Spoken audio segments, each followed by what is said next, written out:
Cinder blocks, razor wire, and a number instead of a name. My young adult life started out a little bit different than most other people. While most would have been choosing their car, their college, what hairstyle they wanted, I was choosing what activities I take part in that would jeopardize my health the least. Who I would associate with that would not get me stabbed. What time I would work out so that I didn't see any gang activity or wasn't a part of anything that didn't get my time extended. I made some bad choices, but I think it could have been handled a little better. All in all, I am I'm happy of the outcome of what happened from me going to prison. Prison's kind of one of those places where time just stands still and your choices just stare back at you. There's really nothing you can do. It's kind of like a Groundhog Day over and over and over again. And the worst part about that is that there's plenty of opportunity to just ignore and bide your time and just wait until your parole date comes up, or you can see your family, or just wait for the next good thing. And that was something for me. When I saw that, I just couldn't imagine. I couldn't imagine not putting in effort to become better, not trying, not attempting to improve. So let's backtrack a little bit and I'll tell you about how I ended up going to prison and why blue collar top team Hebron MMA is even something that has happened. When I was 17, I had kind of an arrogant demeanor, as I'm sure a lot of us did. Unfortunately for me, I made enough mistakes that a lot of my mistakes became public.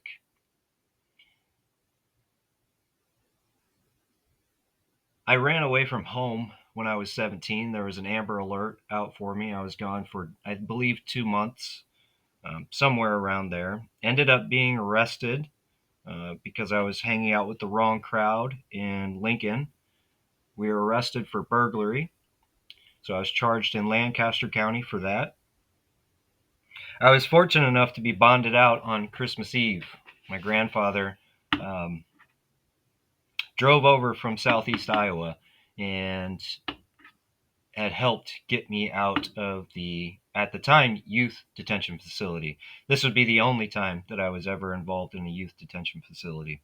Even though I was 17 when I first got arrested, I was always charged as an adult. So uh, after I was bonded out, I did pretty good for about 6 or 8 months. You know, things were all right. There really wasn't too many issues. I was still going through my schooling.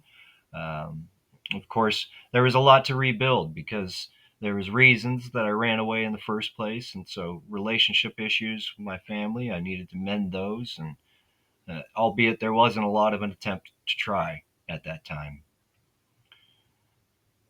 So one night, I think about 8, 9 months later, I decided that I was going to sneak out and go party and drink, and we ended up getting pulled over. There was a few minors in the vehicle, and we had possession of alcohol, and I was in violation of my then bond at the time.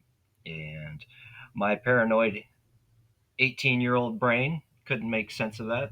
I think I was 17 at the time. So I decided it was good to just run again. And so I did. And during that little escapade, I ended up stealing a vehicle. And this ended up getting me arrested in Douglas County. This was a not a simple arrest. They pulled us over in a stolen vehicle. There was 5 of us in said vehicle, and we all then ran immediately upon being pulled over. And so it took quite an effort to get all of us arrested. We ran into kind of a wooded area, and they ended up bringing the dog out. And it didn't take too much threatening for me once they said that they're going to release the canine. I'm good. So we we were compliant after that. We were non-compliant beforehand. Again, one of those things that seems like a genius move when you're 17. In hindsight, definitely not the best solution there. When I got to Douglas County, my nickname was Channel 7 or Channel 6. I can't remember, whatever it was.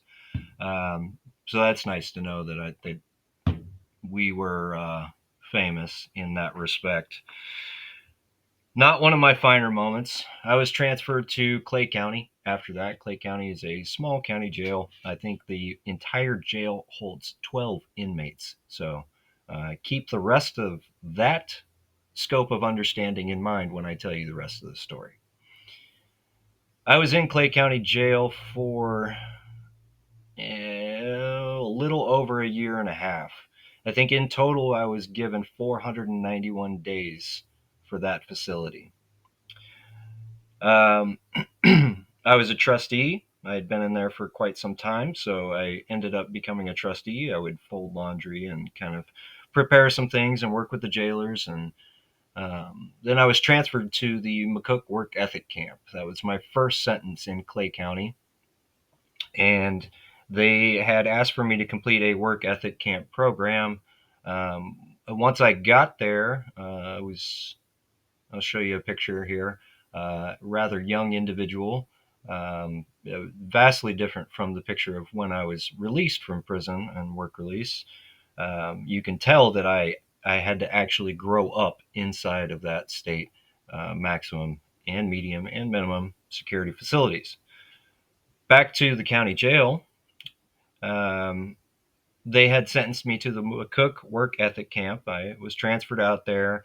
I got my GED in 2 months, so it really wasn't like I wasn't doing programming. I ended up completing the program, but at the end of it all, before the graduation, days before the graduation, again, in my arrogance, I thought that I could ask to be remanded back to the county jail to speak to the judge and to ask to have my sentence. I don't know what the terminology would be, but I was asking to not do probation, which I was going to be required to do 5 years probation. I didn't want to do it, again, in arrogance. And I was instead going to ask if I could get like a year in county jail and just sit it out and then move on with my life. Now, this is where the story gets a little complicated. Within 12 hours of being transferred back to Clay County Jail, I had escaped. And we were gone for a period of 4.5 hours. There was 28 agencies statewide that were looking for us. All of the local schools and public facilities were all locked down. We were assumed armed and dangerous. We were never armed and dangerous.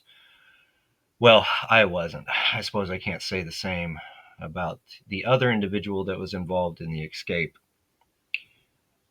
I'll refrain from saying his name.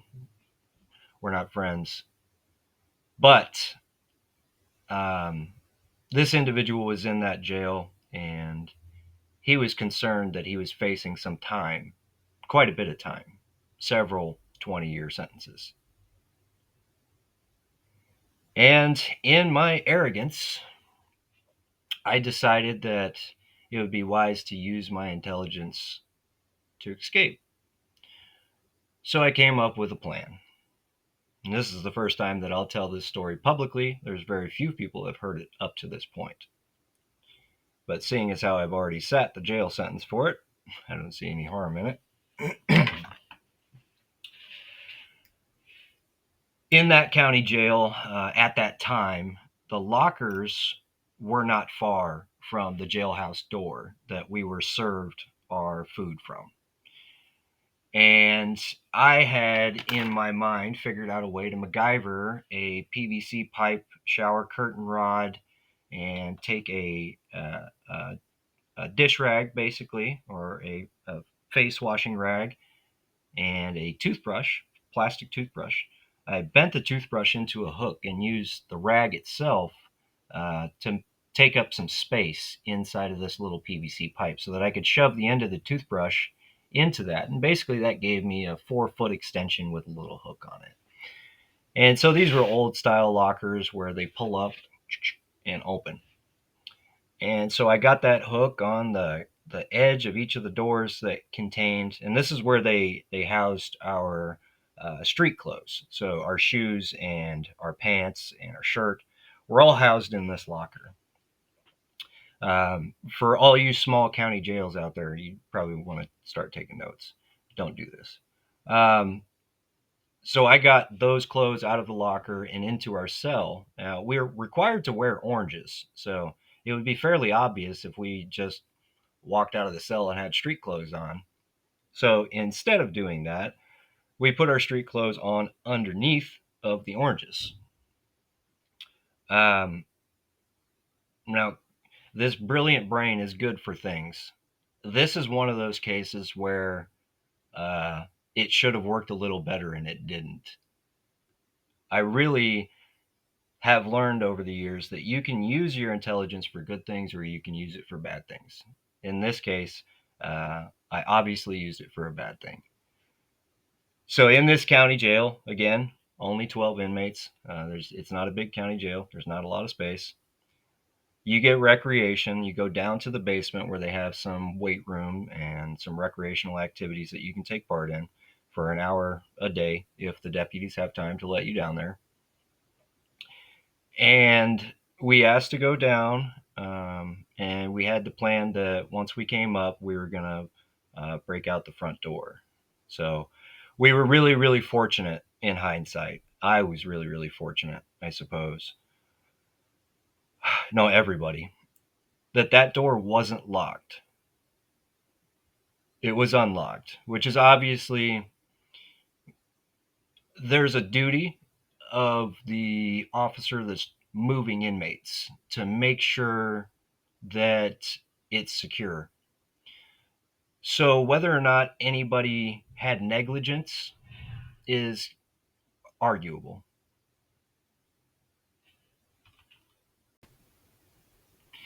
So I do believe that there was some negligence on the part of the officer that was supposed to be moving said inmates. But nonetheless, we made the conscious decision that we were going to escape. So we are responsible for those actions. I am not blaming anyone. Just saying, anybody who's in a small county jail, make note, lock the doors in the passageway of transporting those inmates.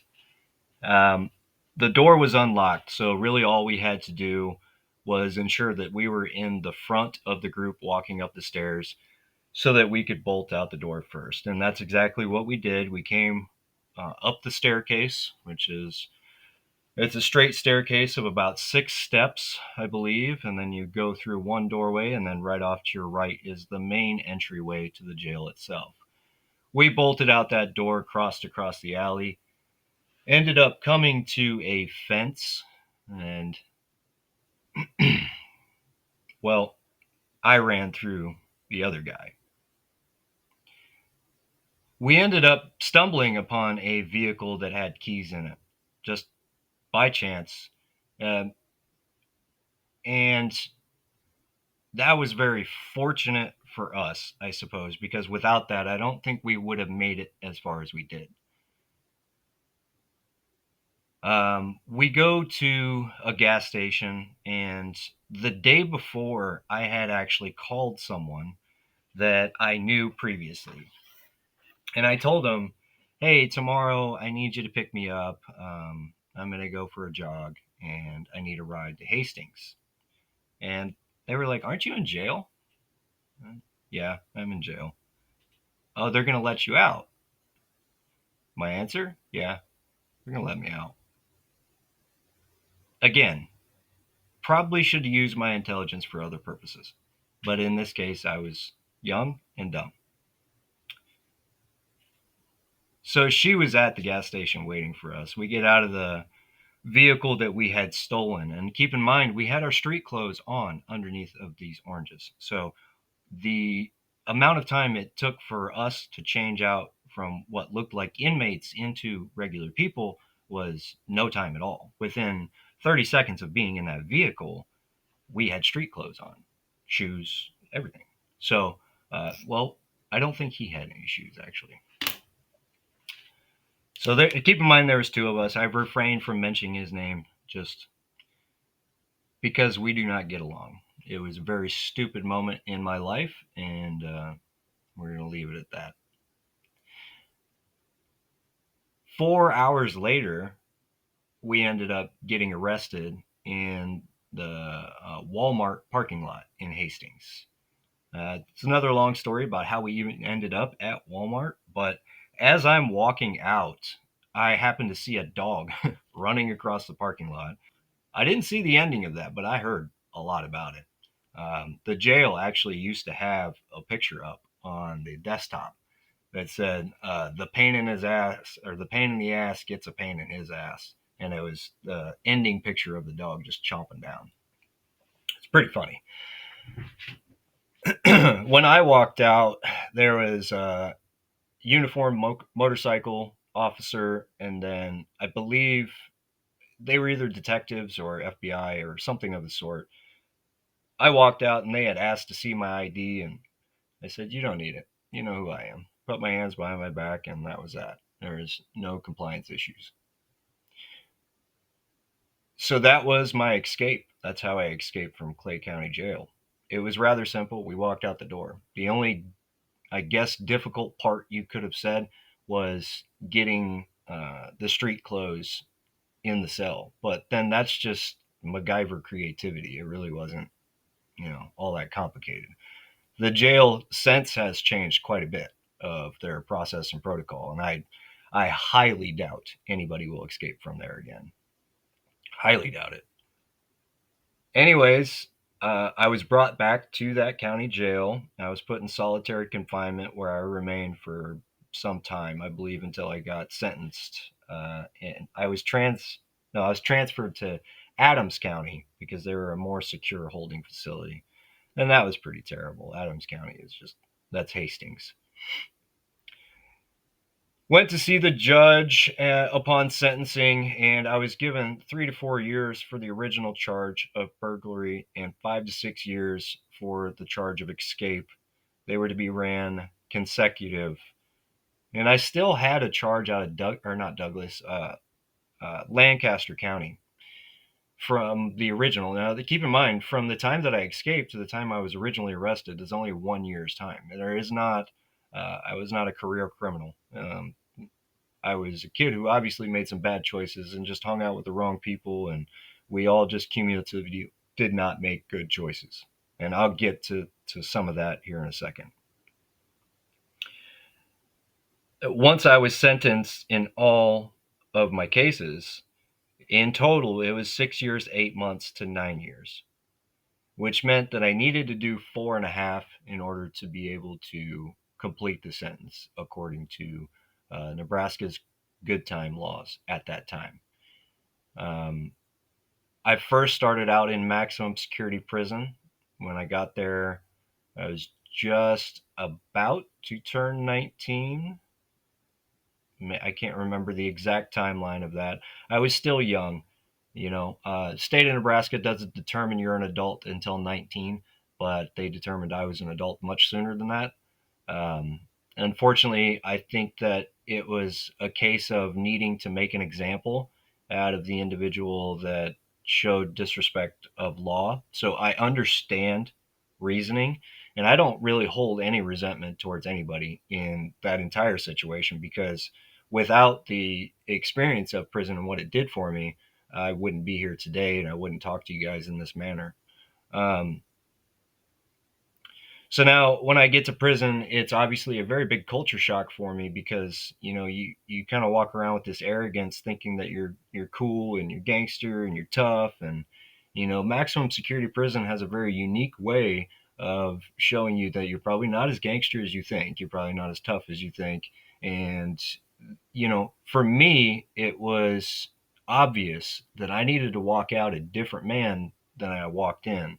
It was obvious that I needed to keep myself separate from politics and drama, that I needed to try to do my time in a way that wasn't going to extend it, number one, but number two, that made something positive happen from the issues that I had.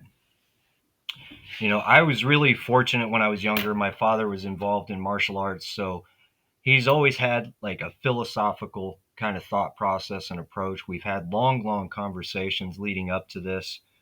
Granted, the deterioration of my relationship with my father is what made me want to run away and is what made a lot of these issues happen. I was very angry at my father for some time. I blamed him for things that he wasn't responsible for. But it was just my way of kind of, I guess, making an excuse of my behavior and not taking accountability. And it wasn't until I went through 9 months of intensive cognitive behavioral therapy that I started to understand ways that I was self sabotaging myself and ways that I was actually limiting myself from achieving and doing more. Now, when I get to maximum security prison, I tell you the first three conversations I have is, hey, what's up, homie? You want to click up? Luckily, I was at least had enough frame of a mind at that time to just say no, to just go and try to do my time. I didn't know what to make of prison at that moment. I'm pushing my cart down to Housing Unit 5, Nebraska State Penitentiary. Housing Unit 5 is the anger management unit. So that's the worst of the worst in some cases. Um, for me, receiving minimum amount of points and going to maximum security, I understand the intention of it. You needed to shock this young man into understanding the consequences of his actions. You did that, but I don't think that's going to work for everybody. I've seen more people swallowed by that system than come out in a positive manner. More people go in there and don't actually get any help. They don't have the inner drive, the desire to move forward. And when you keep slamming the door in their face and telling them they're worthless, that's tough too. And that's one of the things that I see is that most people will give up after they earn the label of felon. Most people will stop trying when they realize that they're in for a lifetime of judgment after that, regardless of how much I rebuild myself, regardless of how many businesses I open, regardless of how honest and truthful I am. There's always going to be judgment. There's no escaping that. But in 10 years' time of being out of prison, I have done so much more work than half the people that criticize me. Probably well over half, to be honest. I know who I am and I know what I stand for. So I try not to let that stuff bother me. I realized in prison that that was just something that I was going to have to deal with. And that is a consequence of my action. Another consequence of my action is there's years that I'm not going to get back. While most people were picking out their car or figuring what college they were going to go to, I was counting cinder blocks in my cell. 373, if you're curious. There's quite a few. So 17 years old, I was written off. My family and I didn't communicate a whole lot at that time. My father always made a good point of making sure that he sent me a letter every week, regardless of whether I sent him one back that was happy or rude or whatever. He was very good about just making sure that I knew that there was somebody there. But I didn't talk to my mother for a period of years. I didn't talk to my sister for a period of years. I didn't talk to my grandmother. I didn't talk to my grandfather. I didn't talk to anybody. I was on my own. And that's just how it was. It was an uncomfortable experience, but if it wasn't for that discomfort, I never would have changed. I don't believe that, anyways, because I look around and I see some of the people that I grew up with, and they've made no conscious decision to change. Or they do, and then they give up in a week, and then they blame something else outside of themselves. And that's just no way to succeed. It's not going to happen. In prison, I decided that I would rather die. I would rather die fighting for a future than to remain in that kind of facility. For me, that was the rock bottom. And so I took that and I internalized it and I volunteered for every program that I could. I did substance abuse several times, even though it was not recommended. I had no drug charges. And I even did alternatives to violence so many times that I ended up becoming a proctor, which means that I would basically lead the class. I had done it so many times that now I could do it. So I went above and beyond. I went from a person that was in for escape to eventually to a minimum security facility where now I'm an electrician. If you know anything about prison, electrician's apprentice is you get access to the most secure areas or unsecured areas, I suppose you could say. So they're not going to let somebody that they believe is going to abscond or escape have that job. So obviously, throughout my time, I had proven that I was not intent on doing anything bad. In fact, if you had been a prison guard on the yard at that time watching me, you would find that I was filling the role of a personal trainer for most of my time. I was self educating, I was meditating, I was practicing what I preach. I was trying to walk that line of improving on a consistent basis on my own. I would go to the library, I would get textbooks, I would take my own notes, and then I would volunteer for programs and stuff. And eventually that all paid off, and I had a stack of certificates that I could go to the parole board and say, look, I am trying. Eventually they said, you know what, you are trying. Let's go ahead and give you an opportunity. They gave me an opportunity on parole.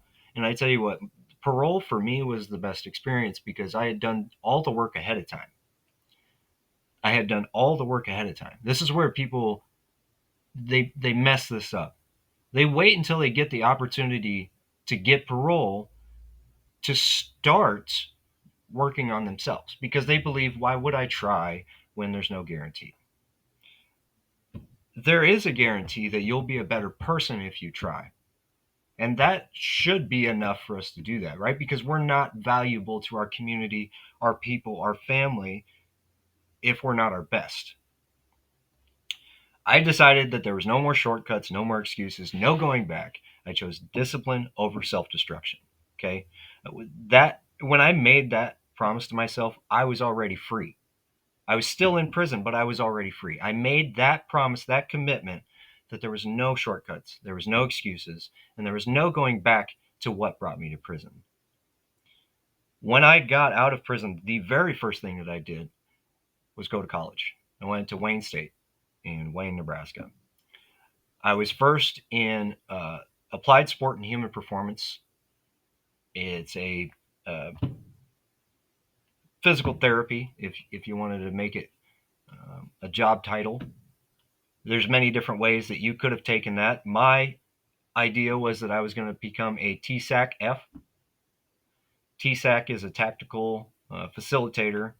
I wanted to work with the fire department, big departments, because fire has the highest heart disease mortality, and some of that comes from sedentary lifestyle.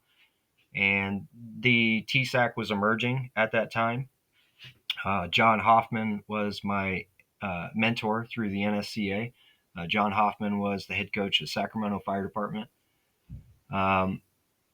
Midway through the year, I ended up transferring to Lincoln's SCC campus for pre-hospital emergency care. I was going to be an EMTB at first. And I'm trying to walk this line, but I still have friends that don't walk the line, that live the life, that do things wrong. And it's really hard to do that. I worked at Subway as an assistant manager and went to college. I did not have a vehicle. I had to ride my bike at least 5 miles every single day with books on my back. I was committed to doing whatever it took to improve and be better. And the reason is because when I was in high school, what kind of contributed to me going to prison in the first place was I didn't take things serious. I just didn't. I was smart enough that I could skirt by in school. I could give the minimum effort and still pass. So why do I need to try any harder? Obviously, I don't. I'm not as low IQ as I could be. Maybe my IQ is not as high as it could be, but I could have done better, and I chose not to. And same thing with wrestling. That's the part that really stuck with me because I loved wrestling. I really did. I didn't try hard enough. And so I didn't improve as much as I could have because I didn't try hard enough. And in retrospect, that's hard to deal with, especially when you're in prison when you should be wrestling in college. You didn't get your senior year of wrestling because you chose to go out and party and do this dumb thing that now you have to pay for the rest of your life. And that stuck with me for a long time. That became something I internalized. And the reason I went to Wayne State in the first place was to wrestle. I ended up playing rugby, and before wrestling season started, I switched to MMA, and I was committed from there. I had 4 MMA fights in, I don't know, a year or less, maybe a little more, back in 2014. But I reached a point where it's like I met my then friend at the time, Christy. She was with someone else. And this individual wanted to train with me because he was also an MMA fighter. We'll use that term loosely. He was kind of a douchebag more than anything.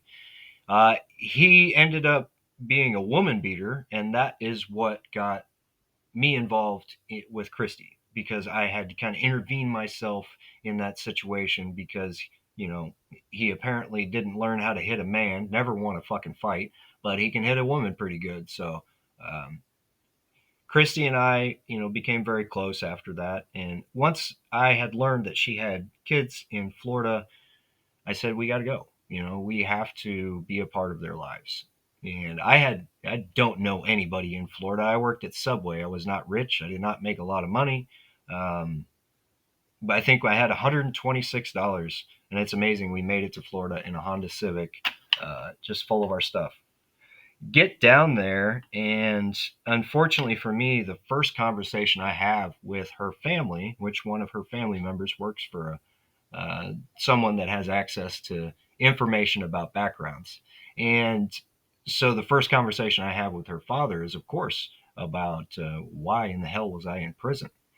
And as you can imagine, that didn't start off very well. But, I'm an honest talker. I will tell you everything there is to know. And I will tell you that it is probably contributive to the best parts of me. So, do I regret the situation? I regret how it made other people feel, how it impacted other people's lives. I do not regret what it did for me because there's more value in that than there is negative. Once I was down in Florida, I stuck by this phrase: a little bit of hard work goes a long ways. And I still stick by that phrase. A little bit of hard work will go a very long ways. I found a job laying surfaces like pool decks, driveways, garage floors. It's an epoxy based overlay. We did a lot of jobs that were commercial at Disney World and Universal theme parks and resorts. You can find, if you just search my Facebook, you'll find Rhino Coatings. You can look at some of that stuff. That was my first company that I ever started. And I started that company 3 years after becoming a laborer. And I was in school at the time. I had transitioned to construction management at Everglades University. And I attended there until 2022. So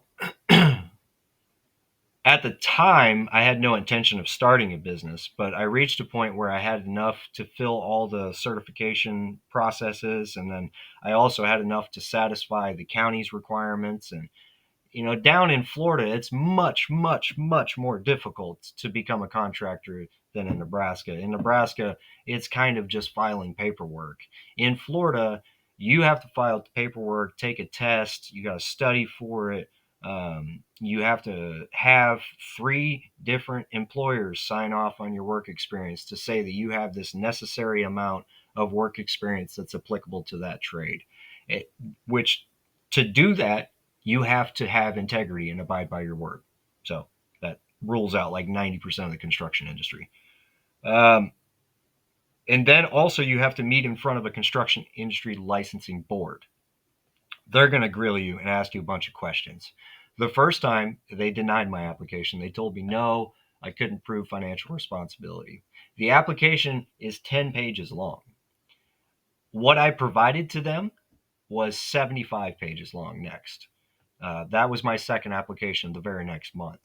I went and met with Ryan Murphy at Kevin Drzezinski Law Firm, and he represented me at the time. I gave a retainer and had him come with me to the parole or to the construction industry licensing board meeting.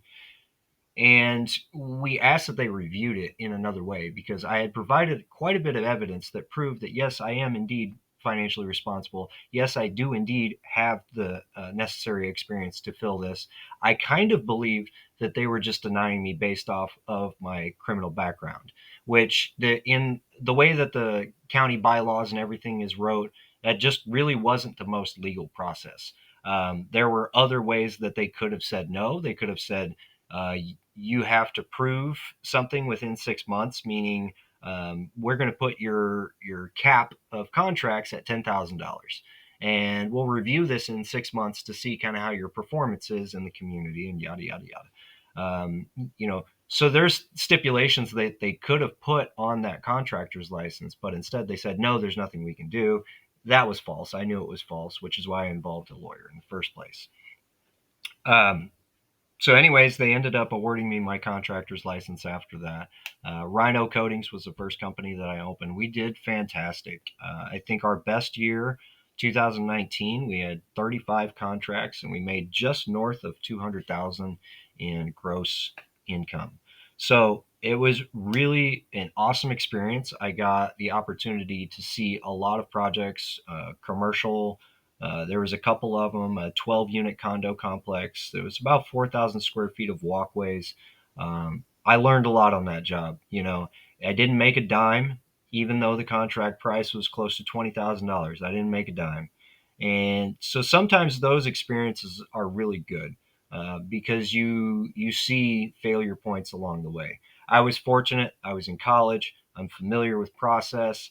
There's plenty of systems to track and organize and make sure that we're doing the right things. I've kept and adapted those along the way too. Um, 2022 comes along. Hurricane Ian hits the west coast of Florida, Fort Myers, basically just destroys the area that I'm living in. And so at that time, I had worked in like aesthetics, topical overlays, things, not necessary, but it's nice to look at. Um, I had to switch careers basically and transition to things that are more structural, that are more necessary, just because there was so much need for that kind of work. Ended up taking on a project for one of my friends. It was a duplex near the beach that was destroyed, and so it had to be a full gut and remodel.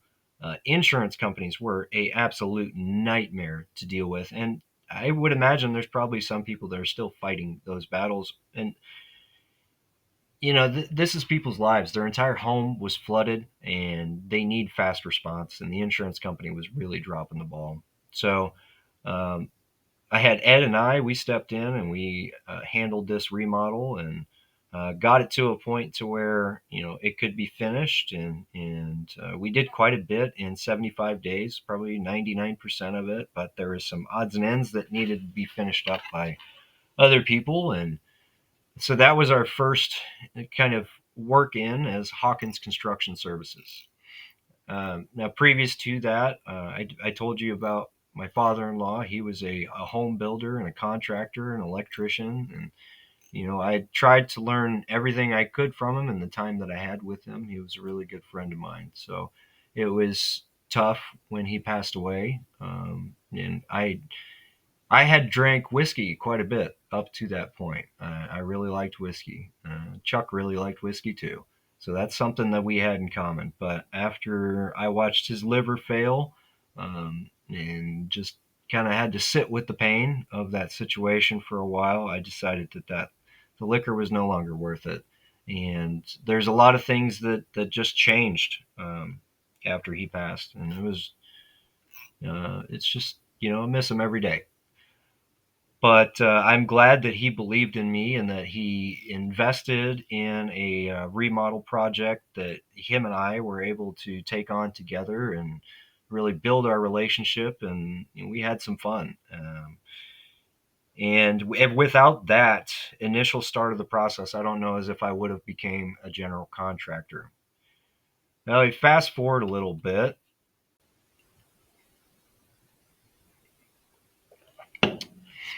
So we fast forward a little bit, and 2023 comes around. I've been training between the East Coast and the West Coast of Florida for the last 2.5, 3 years.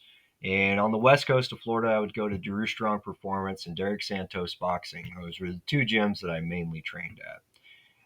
In 2021, I started as a athlete underneath Brandon Gallagher, who was the then general manager at the time of Drew Strong Performance.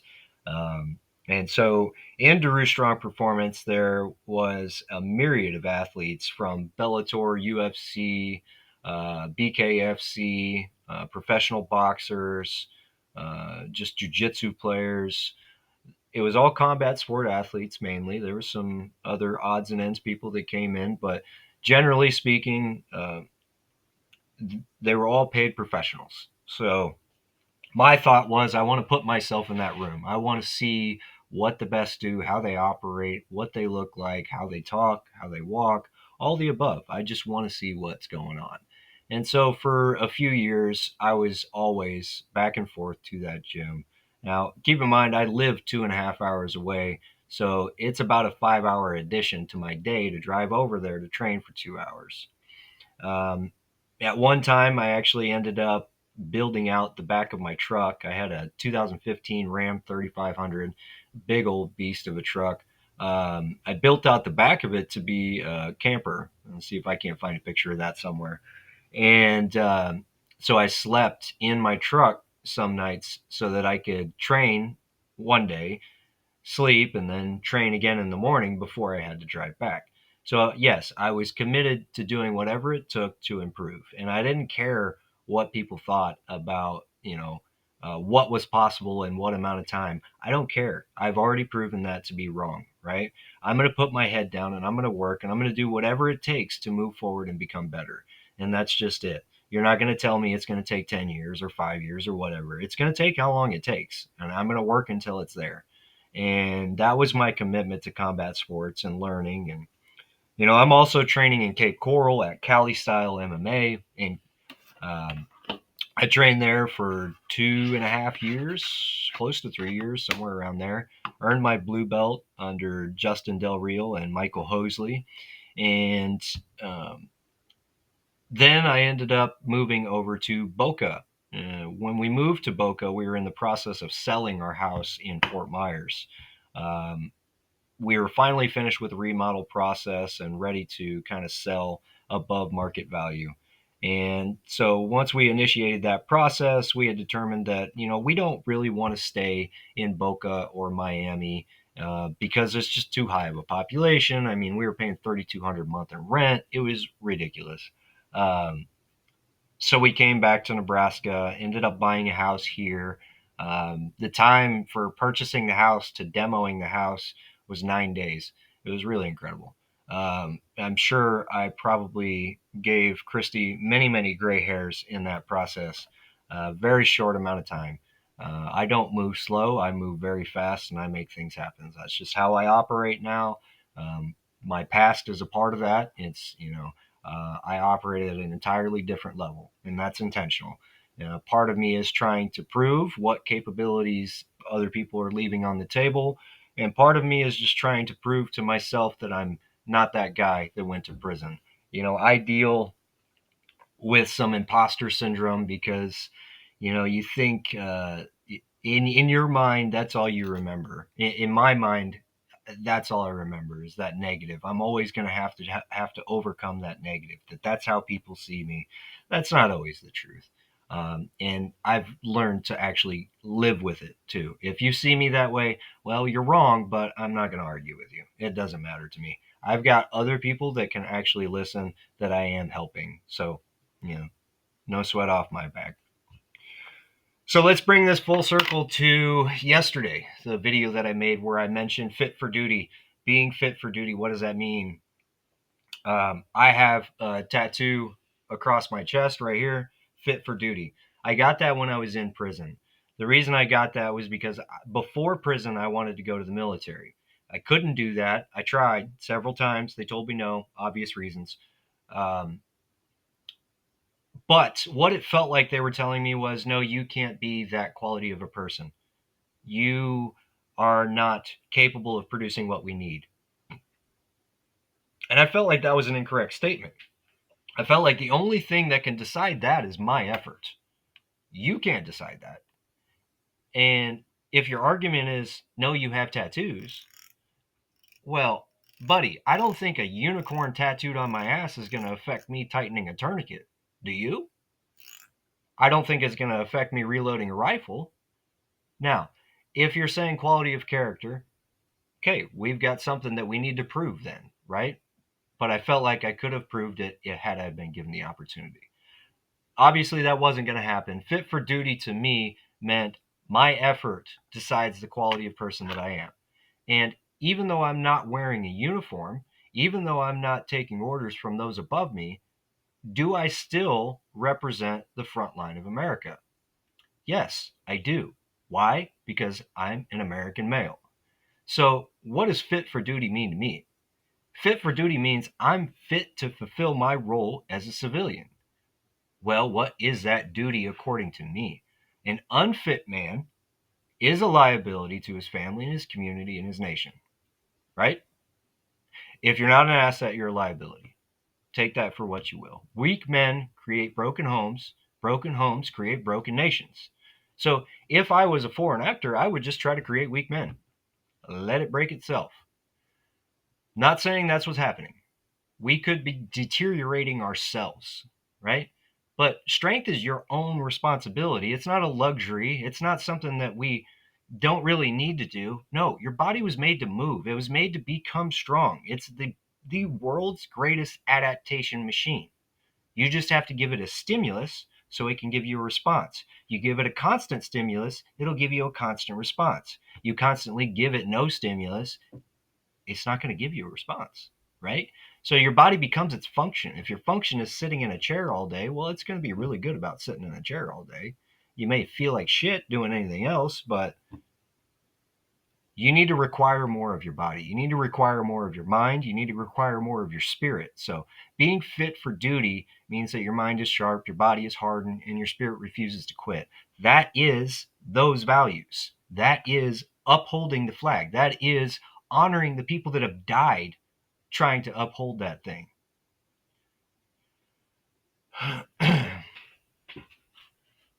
I know none of us are extraordinary or Hollywood actors, or we're ordinary people, right? Ordinary stories, don't have billions of dollars, but you can do extraordinary things. You're an ordinary person. Yes, right. So was I. I was an ordinary 17-year-old. Then I went to prison.